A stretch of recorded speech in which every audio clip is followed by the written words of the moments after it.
Et salut à tous, j'espère que vous allez bien. Alors aujourd'hui j'ai monté une petite config qui doit tourner aux alentours des 550 €, soit plus ou moins le prix des consoles de dernière génération. Du coup, on va s'intéresser à voir ce que ça nous propose en gaming dans une quarantaine de jeux, juste après la petite sponsor. Allons-y, c'est parti.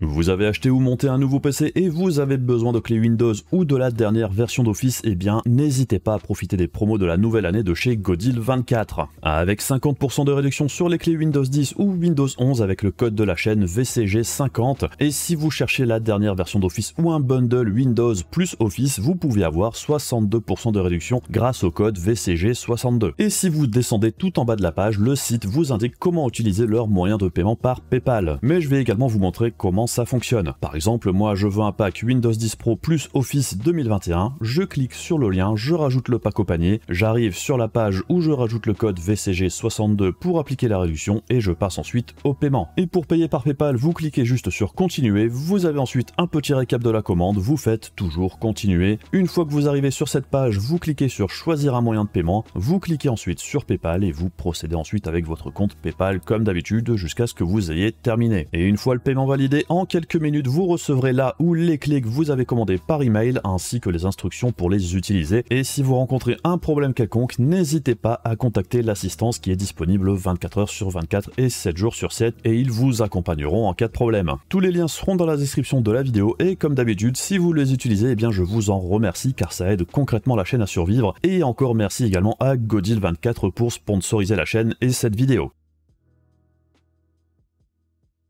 Alors pourquoi cette vidéo? Tout simplement parce que je voulais aller à l'encontre de certaines idées reçues actuellement, comme quoi pour pouvoir jouer sur PC dans des conditions correctes, on est obligé d'acheter un truc absolument hors de prix. Et là j'espère qu'avec cette vidéo on pourra voir que c'est pas forcément le cas. Alors l'autre chose sur laquelle je voulais revenir aussi, c'est un petit peu la comparaison PC-console. Alors je trouve que c'est toujours un petit peu compliqué, déjà parce que un PC, ça reste un PC, ça permet de faire beaucoup plus de choses qu'une console. Par contre, les consoles ont aussi beaucoup d'avantages du côté des optimisations qui sont faites dans les jeux pour elles. Donc avec du matériel un petit peu moins puissant que ce qu'on peut avoir sur PC, la plupart du temps, les consoles vont nous sortir quelque chose d'un petit peu plus propre. Mais ça ne veut pas dire pour autant que les consoles actuelles nous sortent du 4K 60 fps ou 4K 30 fps, c'est pas vrai du tout. Sur PS5 et sur Xbox Series X, la plupart des jeux, c'est du 1440p upscalé en 4K, et en plus de ça, souvent, on a des résolutions adaptives, donc selon la charge qu'il y a sur le jeu, la résolution interne va changer, et comme le montrent également beaucoup de tests chez Digital Foundry, la plupart des jeux qui sont sur PS5 et Xbox Series X, en réalité, par rapport au PC, au niveau des settings, on tourne plus sur quelque chose qui tourne en médium qu'en détail élevé ou en ultra sur PC. Donc c'est aussi quelque chose à garder à l'esprit quand on monte une config sur PC. Au final, pour pouvoir faire du 1440p médium aux alentours des 60 fps, on n'a pas forcément besoin d'un foudre de guerre. Donc les consoles, elles sont vraiment très bien, je trouve, à l'heure actuelle. La dernière génération, au niveau des performances, j'ai pas grand chose à dire, mais c'est pas pour autant que sur PC, on peut pas s'en sortir pour un budget relativement correct. Et bien évidemment, comme on cherche à faire une config vraiment très serrée du côté du budget, une des plus grosses concessions qu'on va avoir à faire, c'est du côté des pièces d'occasion pour certains trucs, puisqu'on n'aura pas trop le choix, principalement du côté des GPU. Si on veut avoir un très bon performance-prix, on est quasiment obligé de se tourner du côté de l'occasion, puisque sur l'entrée de gamme du côté des GPU, sur des GPU en dessous de 200 €, il n'y a quasiment rien d'intéressant. Donc bref, on va détailler un petit peu la config et je vais vous expliquer un petit peu pourquoi j'ai choisi telle ou telle pièce. Donc on va commencer avec les pièces neuves.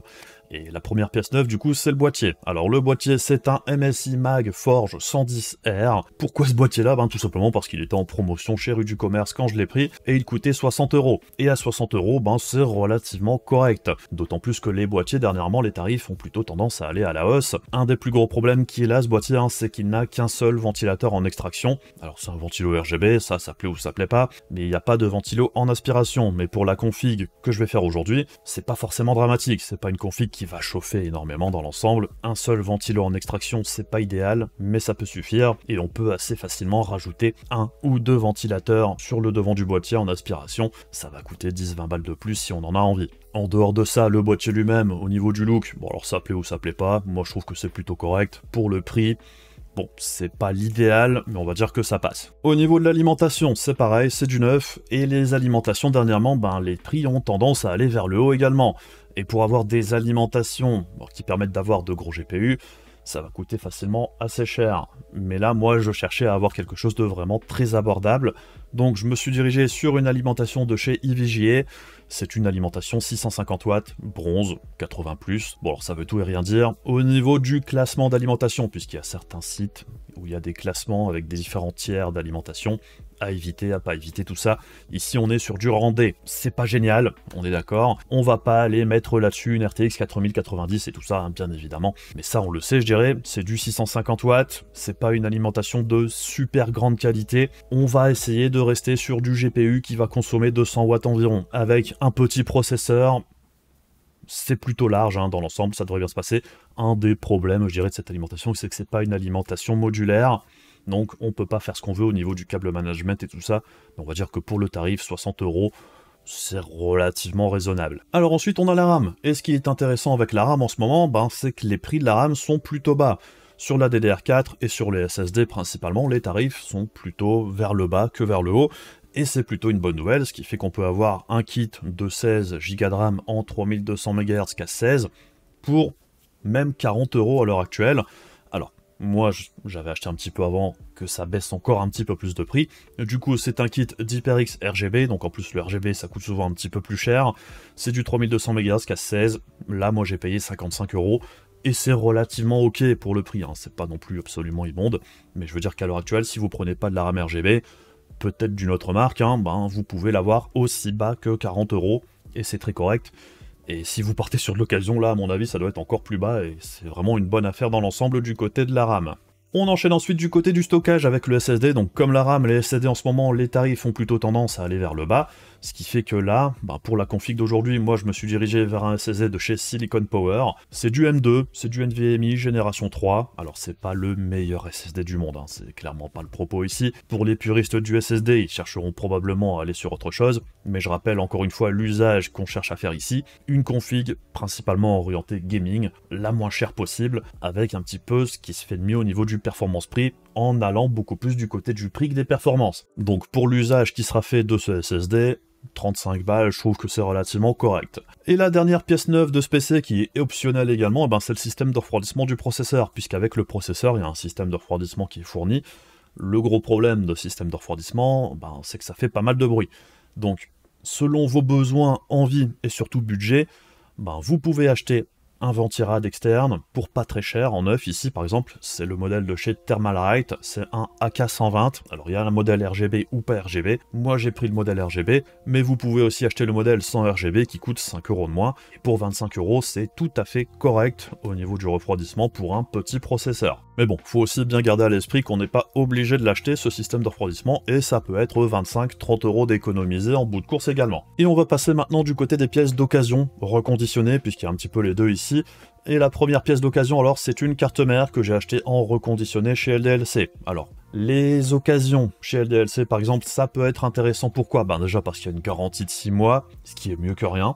La plupart du temps, c'est censé être testé, mais ça ne veut pas dire qu'il n'y aura pas de problème non plus. Ce qui est intéressant ici, c'est surtout le tarif. Puisque bon, la carte mère que j'ai choisie, c'est une B560 Asus TUF, et je l'ai eu à 62 €. Pour le prix, c'est plutôt pas mal. C'est une carte mère qui permet d'accueillir des générations 10 et 11 chez Intel, et dans l'ensemble, au niveau des features qui sont dessus, c'est plutôt pas mal. Et ce qui est intéressant avec cette carte mère, en plus, c'est qu'au niveau des VRM et tout ça, ça devrait permettre d'accueillir du 6 corps ou 8 corps de chez Intel d'ancienne génération, sans avoir trop de problèmes. Alors certes, on pourra pas faire d'overclocking parce que c'est du B560 et non pas du Z490 ou 590, mais on va dire qu'au niveau du tarif qui est demandé pour cette carte mère, j'ai trouvé ça plutôt ok. Alors pourquoi c'est à ce prix-là ?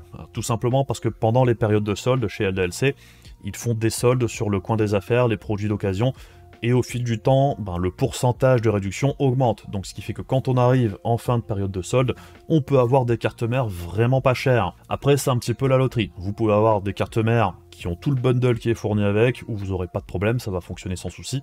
Vous pouvez aussi tomber sur des cartes mères où c'est probablement des retours SAV. Ça peut être la loterie au niveau de ce qui est fourni avec. Là, ici, il n'y avait rien. Et quand on vous donne rien, ça peut être un problème, par exemple, au niveau de la backplate. C'est aussi pour ça que je me suis dirigé vers cette carte mère-là. Il y en avait des un petit peu moins chers encore. Mais là, on va dire qu'il y a la backplate intégrée à la carte mère. Du coup, c'est un non-problème avec cette carte mère-là. Il n'y a pas de câblé SATA et tout ça. Mais bon, c'est pour ça aussi qu'on est parti sur un SSD en M2. il n'y a pas besoin de câble SATA. Un des autres problèmes que j'ai eu avec cette carte mère, c'est qu'il n'y avait pas les antennes Wi-Fi qui étaient fournies avec, mais on va dire que pour le prix, j'ai trouvé ça ok. Et pour aller sur cette carte mère, au niveau du processeur, j'ai choisi un i3 10100F. Alors c'est un 4 core 8 threads de 10e génération. Alors je sais, pour certains 4 core 8 threads, ça peut faire un petit peu peur. J'avais déjà testé ce processeur il y a quelques mois, et dans l'ensemble, ce qui était ressorti, c'est que pour du gaming, c'est pas le processeur le plus performant, et c'est pas le propos, c'est juste qu'au niveau du tarif, ce processeur-là, on peut le trouver vraiment pas cher. Donc là, je l'avais pris aussi chez LDLC en reconditionné, il y avait la boîte et tout ça qui était fourni avec, et j'ai payé 60 €. Il y avait le ventirad d'inclus. Donc pour le tarif, au niveau du performance-prix brut, même par rapport à des processeurs légèrement plus puissants comme le 10400F ou le 3600 de chez AMD, le 5500 et tout ça, on est quand même environ 40 balles moins cher. Donc c'est quand même une grosse économie de ce côté-là. Et quand j'avais fait mon test de ce processeur, ce qui était ressorti, c'est qu'au niveau des perfs, on était environ 10% moins performant que le 10400F avec ses 6 cœurs, et la grosse différence, c'est pas le nombre de cœurs en plus, c'est surtout la fréquence et le cache qui est plus élevé sur le 6 cœurs que sur le 4 cœurs. En plus, ce qui est intéressant, c'est qu'à l'heure actuelle, le 10100F, vous pouvez le trouver sur le bon coin assez facilement pour 50 balles, voire même en dessous. Donc c'est vrai qu'à ce niveau-là, au niveau du performance-prix, on aura l'occasion de le voir ensuite, c'est pas si mal que ça du tout. Et enfin, la dernière pièce, et probablement une des plus importantes, c'est le GPU. Pareil, je suis parti sur un GPU d'occasion, mais un GPU d'occasion brut ici. Ça vient pas d'une boutique, c'est pas du reconditionné, il n'y a pas de garantie. Là, j'ai acheté la carte sur eBay, et j'ai payé 185 € plus 10 € de frais de port, et c'est une RTX 2060 Super de chez Gigabyte. Alors pourquoi est-ce que je me suis dirigé vers ce GPU là? Tout simplement parce qu'une RTX 2060 Super, c'est plus ou moins les mêmes performances qu'une RTX 3060, et au niveau du tarif, la 3060, ça tourne aux alentours des 360 et plus, ce qui fait qu'ici, la 2060 Super, on peut quasiment en acheter deux pour le prix d'une RTX 3069, donc ici on est en dessous des 200 balles, c'est quand même plutôt pas mal au niveau du performance-prix. Sur le marché du neuf, la seule chose que l'on a en face, c'est la 6500 XT d'AMD ou des 1650 de chez Nvidia. Par rapport à une 2060 Super, il n'y a pas photo du tout. Alors, plusieurs choses à dire déjà, c'est un GPU d'occasion, c'est sur eBay, ça veut dire que s'il y a un problème particulier, vous pouvez contacter eBay pour essayer de négocier avec le vendeur en cas de problème. Et la plupart du temps, eBay se range du côté de l'acheteur, mais pas tout le temps non plus, il faut quand même qu'il y ait une raison valable pour faire une réclamation. Là, le vendeur, il a vendu plus d'une centaine de cartes, exactement le même modèle, donc ça vient très probablement d'une ferme de minage de crypto-monnaie. Ça ne veut pas dire pour autant que vous aurez des problèmes, mais ça ne veut pas dire non plus que vous n'en aurez pas. Donc bon, quand vous l'achetez, essayez de vous protéger le plus possible. J'ai aussi pris le paiement par PayPal, ce qui fait encore une protection en plus derrière, si eBay veut rien savoir par exemple. Mais bon, vu le nombre de cartes qui avaient été vendues, vu les commentaires sur les différentes cartes qui ont été déjà vendues, puisqu'on peut voir ça sur eBay, c'était majoritairement positif, il n'y a pas eu de commentaires négatifs encore à l'heure actuelle, pour plus de 100 cartes vendues, et il en reste encore je pense, ça me paraissait relativement intéressant. Et effectivement, quand j'ai reçu la carte, alors j'avais la boîte, il y avait le plastique et tout, la carte était relativement propre, par contre une fois que j'ai commencé à tester la carte, je trouvais que la carte était quand même plutôt bruyante et que les ventilos tournaient vachement vite. Du coup, je suis allé voir des tests de ce modèle-là, et j'ai vu que la plupart du temps, les températures étaient un petit peu plus basses. Du coup, j'ai ouvert la carte, j'ai fait un repaste, donc j'ai rafraîchi la pâte thermique, et là j'ai gagné environ 10 degrés. Et après ça, la carte en elle-même, elle fonctionnait très bien, il n'y avait pas de problème particulier. J'ai fait les différents tests qu'il est préférable de faire quand on reçoit un GPU d'occasion, principalement vérifier qu'il n'y a pas d'artefacts dans les jeux les plus lourds, puisque si vous avez des artefacts à l'écran, ça veut dire qu'il y aura un problème avec la RAM par exemple.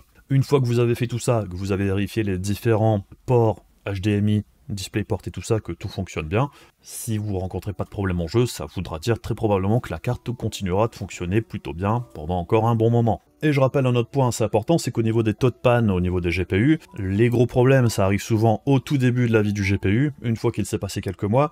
Après, la plupart des pannes qui vont se produire, ce sera plutôt vers la fin de vie du GPU, et ça prend plusieurs années. Donc ici, la 2060 Super, c'est pas si vieux que ça, je pense qu'on est un petit peu au milieu de sa vie, ça devrait encore pouvoir tenir environ 3-4 ans relativement facilement. Donc bref, c'est de l'occasion, on essaye de se couvrir. Moi, ce que j'ai reçu au final, ça m'apporte satisfaction. Ça avait l'air relativement entretenu, tout du moins la carte était dépoussiérée, ce qui n'est pas forcément toujours le cas avec les mineurs de crypto. Ici, ça me semble relativement correct. Mais ça ne veut pas dire que vous n'aurez pas de problème si vous commandez chez le même vendeur, là où je l'ai pris moi. Enfin bref, si on fait un petit peu le cumul de tout ça, au niveau du tarif, on avait le boîtier à 60 €, l'alimentation à 60 € également, la carte mère à 62 €, le processeur à 60 balles, le GPU à 195 € avec les frais de port, la RAM à 55 €, le SSD à 33 € et le refroidissement à 30 €, ce qui nous amène à 555 €. Et 555 €, si vous cherchez à acheter tout en neuf, pour avoir le même niveau de performance, on le verra après, il faudra très probablement débourser 200-300 balles de plus. Et comme je le disais tout à l'heure, sur ces 555 €, on peut encore gratter un petit peu. Par exemple, si vous achetez la RAM d'occasion ou vous prenez de la RAM non RGB un petit peu moins chère, il y a moyen d'économiser 10-20 €. On va compter 15 pour couper la poire en deux, on va dire. Au niveau du système de refroidissement, comme je le disais avant, on n'est pas obligé d'acheter un système de refroidissement en plus. On peut se contenter du Ventirad d'Intel, même si c'est pas idéal. Et là, c'est 25-30 € d'économiser. Ici, ce serait 30 € d'économiser, puisque moi, c'est ce que j'ai payé pour le Ventirad. Au niveau du boîtier, c'est pareil. Là, j'ai pris un boîtier neuf à 60 balles, mais on peut aussi trouver des boîtiers d'occasion peut-être meilleurs que ce boîtier-là que j'ai pris, à un tarif d'environ 50 balles, donc on peut aussi économiser 10 € encore ici, si on a envie de le faire. Et au niveau du processeur, c'est pareil, il y a moyen d'économiser encore un petit peu. Moi, je l'ai eu à 60 € parce que je l'ai pris chez LDLC, mais si je l'avais pris sur le bon coin, j'aurais pu encore économiser 10, voire 20 € si j'avais négocié un petit peu plus, puisque je pense qu'il y a moyen de toucher l'i3 à 10100F à environ 40-45 balles assez facilement. Et si on met tout ça bout à bout, toutes ces petites économies, ça fait 65 € d'économiser, ce qui nous amène la config à 490 €. 490 € pour un PC complet, avec une RTX 2060 Super et un i3 de 10e génération, c'est pas si mal que ça. Et à l'inverse, cette config permet aussi de faire quelques petits upgrades assez simples pour pas trop cher si on a envie de les faire. Alors, le premier upgrade qui vient à l'esprit quand on regarde les specs, c'est du côté du processeur. On pourrait passer sur un 6-core en achetant un i5 10400F de chez Intel. Ça coûte environ 100 balles, on peut en trouver à moins de 100 balles si on achète d'occasion là aussi. Donc on peut faire un upgrade vers un 6-core 12 threads et gagner environ 10% de performance sur le processeur, selon les jeux évidemment. On va compter 40 balles ici si on veut avoir une config un petit peu plus puissante. On pourrait aussi partir sur un 10600 ou un 10700, mais là c'est tout de suite beaucoup plus cher. Pour un gain de performance pas forcément évident. L'autre upgrade assez facile, ce serait la RAM, On pourrait assez facilement passer sur 32 Go de RAM à l'heure actuelle en payant pas beaucoup plus cher. Ça peut valoir le coup de rajouter les 30-40 balles de plus pour avoir 32 Go au lieu de 16. Et au niveau du SSD, c'est pareil, on peut assez facilement passer de 500 Go ici à un SSD de 1 Tera pour 20-30 balles de plus. Ça peut être plus intéressant, mais ici encore une fois, on cherchait à avoir quelque chose de vraiment très agressif au niveau du tarif, et on cherchait plus le prix plutôt que les performances. Donc bref, une fois qu'on a dit tout ça, on va aller voir ce que ça donne du côté des performances, et là j'ai fait plusieurs tests. Alors j'ai testé une quarantaine de jeux en 1080p et en 1440p en détail élevé. J'ai testé du gameplay, tout simplement, sur une quarantaine de jeux, des jeux que j'ai déjà testés, des jeux que j'ai pas testés ou que je teste pas souvent. C'était plus pour voir un petit peu ce que ça donnait. Donc dans l'idée, c'est un petit peu la même approche que quand j'avais testé la RX 580 il y a pas très longtemps. Donc voyons voir ce que ça donne. Donc on commence en 1080p détail élevé, j'ai divisé les tableaux en deux. Ici j'ai choisi uniquement les jeux où on était en dessous des 100 FPS de moyenne. Déjà le premier jeu c'est Plectel Requiem, c'est un jeu très lourd et il est aussi très lourd du côté du processeur. Ça se ressent ici en détail élevé, même en 1080p on est un petit peu en dessous des 60 FPS. Mais bon, je pense qu'on pourrait y arriver assez facilement en passant en médium, voire en utilisant le DLSS. Et encore, je pense que même ici dans l'état c'est relativement jouable. Pour Assassin's Creed Valhalla, ici on est sur 89 FPS de moyenne, 63 FPS sur les 1%. Bon, on est sur du 60 FPS constant, c'est très jouable, il n'y a pas de problème ici. Sur Assetto Corsa Competition, c'est pareil, c'est très jouable, on n'est pas loin des 100 FPS en moyenne. On est sur 67 FPS sur les 1%, c'est très jouable dans l'ensemble. Pareil, Battlefield 2042. Certes, sur les 1%, on est en dessous des 60 FPS, mais ça reste très jouable dans l'ensemble. Après, je le rappelle également, Battlefield 2042, c'est un jeu qui tire énormément du côté du processeur et aussi sur le nombre de corps. Donc c'est un des jeux où par exemple avoir un 6 corps serait plus bénéfique. On pourrait facilement aller avoir pas loin des 100 FPS et au moins avoir 60 FPS sur les 1%. Battlefield 5, on le voit tout de suite, c'est un petit peu plus light, puisque là on s'approche des 100 FPS de moyenne, avec des 1% à 68 FPS, donc c'est très jouable dans l'ensemble. Call of Duty Modern Warfare 2, c'est pas trop mal, puisque c'est un petit peu comme sur Battlefield 5, on a 60 FPS sur les 1%, 94 sur la Edge, et encore une fois, c'est un jeu où on peut encore réduire les détails, et avoir plus de performance. Sur Control, c'est pareil, on est à 78 FPS de moyenne, 64 sur les 1%, c'est très jouable, hein, ça passe largement. Cyberpunk 2077, 64 FPS de moyenne, 41 sur les 1%, ici c'est pareil, c'est un jeu très demandeur du côté du processeur aussi, mais bon, ça reste très jouable, hein, on est quand même un bon cran au-dessus des 30 FPS, même sur les 1%, en faisant quelques sacrifices encore, en passant en médium ou en jouant avec le DLSS, ça devrait augmenter les performances aussi. Dying Light 2, c'est pareil, c'est un jeu très gourmand, comme sur Cyberpunk, en faisant quelques concessions, on pourrait gagner en performance assez facilement. Pour Formula One 2022, c'est pareil, le jeu est quand même assez lourd, je pense qu'ici, en faisant quelques concessions, on pourrait encore gagner en performance. Far Cry 6, ben ça se passe plutôt pas mal, on voit qu'on est au-dessus des 60 FPS sur les 1%. Pour Forspoken, alors bon, le jeu est optimisé un petit peu avec le cul, on le sait, malgré tout, ça reste relativement jouable ici, il n'y a pas de gros problème particulier. God of War, ça reste très jouable dans l'ensemble, Horizon Zero Dawn aussi, Kena c'est pareil, ça passe plutôt tranquillement, Spider-Man Miles Morales aussi. Flight Simulator, c'est un jeu très gourmand également du côté du CPU, et malgré tout on voit qu'on tourne au-dessus des 30 FPS sur les 1%, donc même ici, Flight Simulator ça reste plutôt jouable. On a ensuite New World, c'est un MMORPG, dans l'ensemble c'est plutôt pas mal, on a certes des petites baisses de FPS comme sur la plupart des MMORPG, mais on n'est pas très loin des 60 FPS constants. Red Dead Redemption 2, on est quasiment aux 60 FPS constants. Steel Rising, c'est aussi un jeu à l'optimisation un petit peu insuffisante. Là encore une fois, ça reste jouable malgré tout. Total War Warhammer 3, pas de gros problème ici. Uncharted Lost Legacy, ça se passe pas trop mal non plus.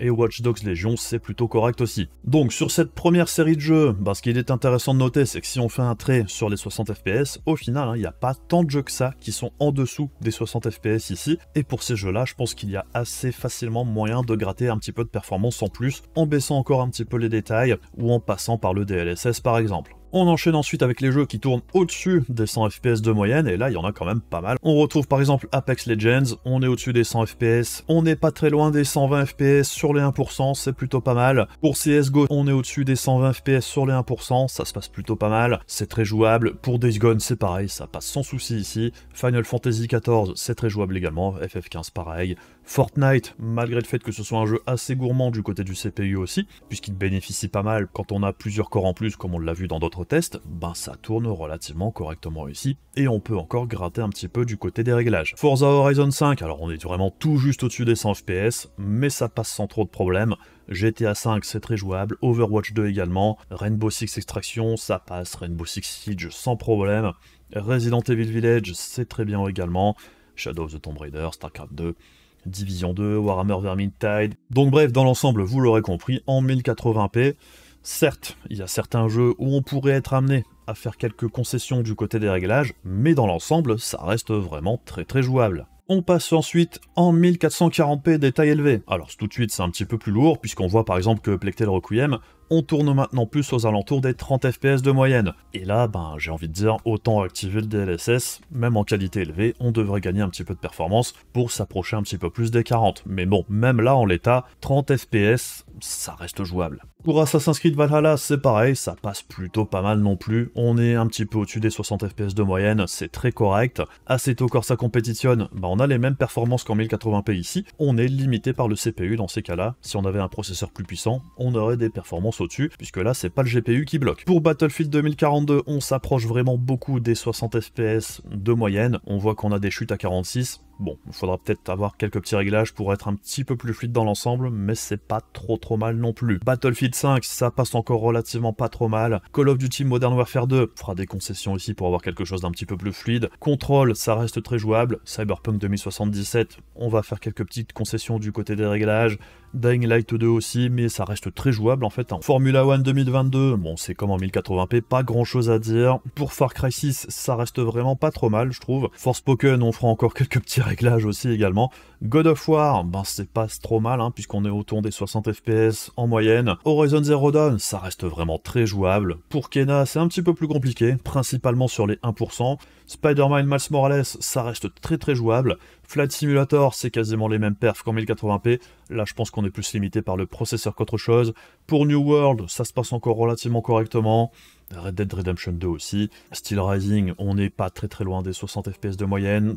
tout comme pour Total War Warhammer 3, Uncharted The Lost Legacy également, et Watch Dogs Legion, on est un petit peu au-dessus des 60 FPS de moyenne. Et pour la seconde partie de la liste, bon, on retrouve Apex Legends, on est toujours au-dessus des 100 FPS de moyenne, on commence à avoir des 1% en dessous, donc ça reste jouable, hein, mais bon, pour ceux qui veulent vraiment le plus de perf possible, faudra baisser un petit peu le réglage. Pour CSGO, exactement les mêmes performances qu'en 1080p, ici c'est le processeur qui va limiter. Pour Days Gone, ça reste très jouable, je trouve. Final Fantasy XIV, ça passe aussi sans problème. Final Fantasy XV également. Pour Fortnite, ça reste très correct, hein, puisqu'on n'est pas très loin des 100 FPS, même sur les 1%, donc ça reste plutôt sympatoche. Forza Horizon 5, ça reste très jouable. GTA 5, aucun problème, tout comme pour Overwatch 2. Rainbow Six Extraction, ça passe encore vraiment plutôt pas mal. Rainbow Six Siege, pas trop de problème également.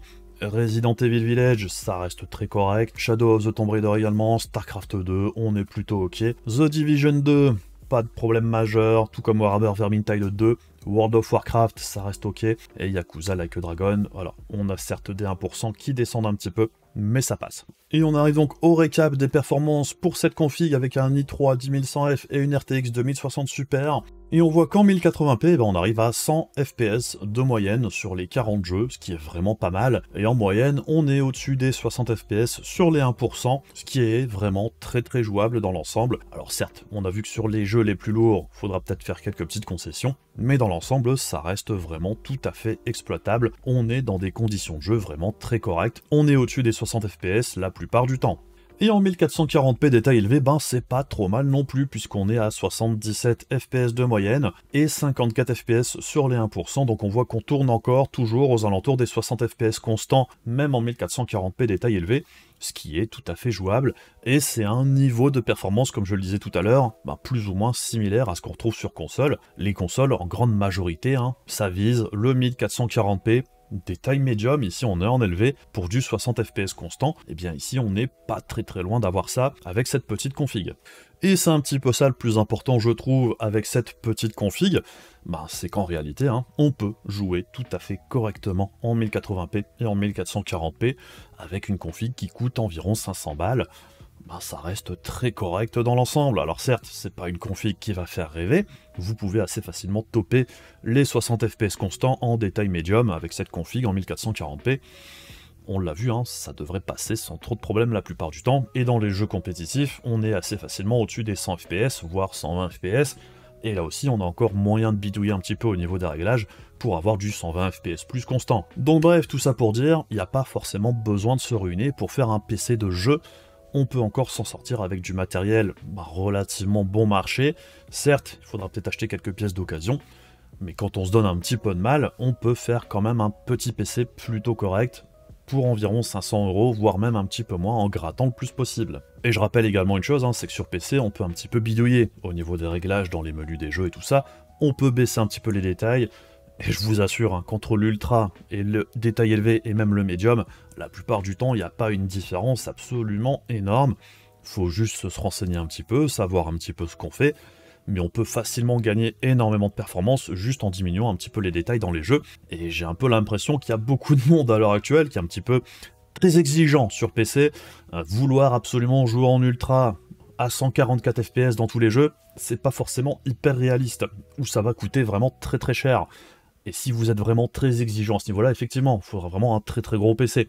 Mais si vous voyez vos attentes un petit peu à la baisse, et que vous cherchez un petit peu à optimiser vos performances, vous n'avez pas besoin de vous ruiner pour avoir une expérience de jeu tout à fait correcte. Mais c'est vrai que j'ai un petit peu l'impression qu'il y a un certain blocage psychologique à vouloir absolument jouer en ultra sur PC pour une raison qui m'échappe totalement.